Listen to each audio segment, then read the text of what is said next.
ni ku ji yan uwana. Daga ƙarshe sai ya kore ni amma da ya baka masuna. Amma ko yanzu na gan shi ya ganni ya Allah yana da dama.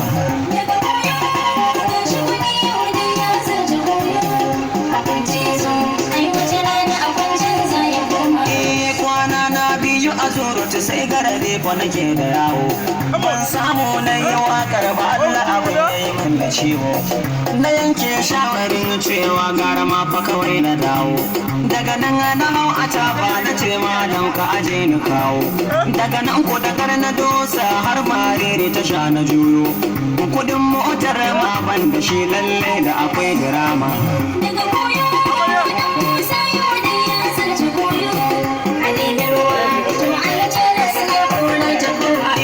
Shige mota a kujeran baya na je kuma can na zauna.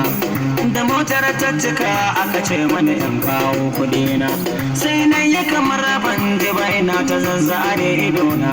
Kwandakton sai ya zago ta baya gilashi na gurina. Sai na fara lalume bana karya nan a cikin jakana. Jama'a duka na ta cewa in ba da kudi hanya mu kama.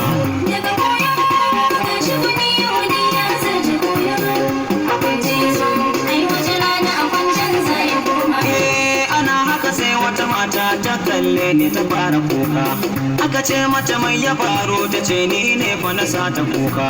Wai na yi kama da autanta ya rasu wata 6 dakika. Da ta ganni fa sai ta tuna da shi ya sa fa ta fara kuka. Sai ta ce mani in bari ita za ta biya kudin ga doka.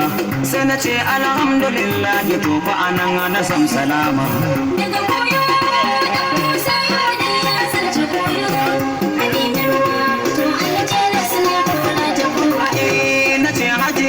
Bari kawai ne na biya da kaina, amma fa fulakuni nake ba sisi a cikin jakana.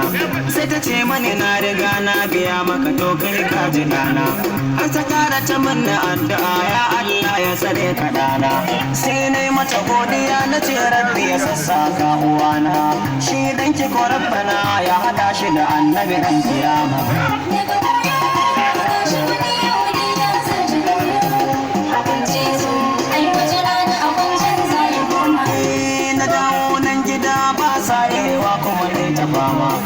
Ina ta rubuta waƙoƙin Allah na ƙara himma.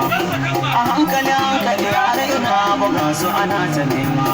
Wasu tu'udiyan mun samu yanzu a Gombe fa sun fi goma.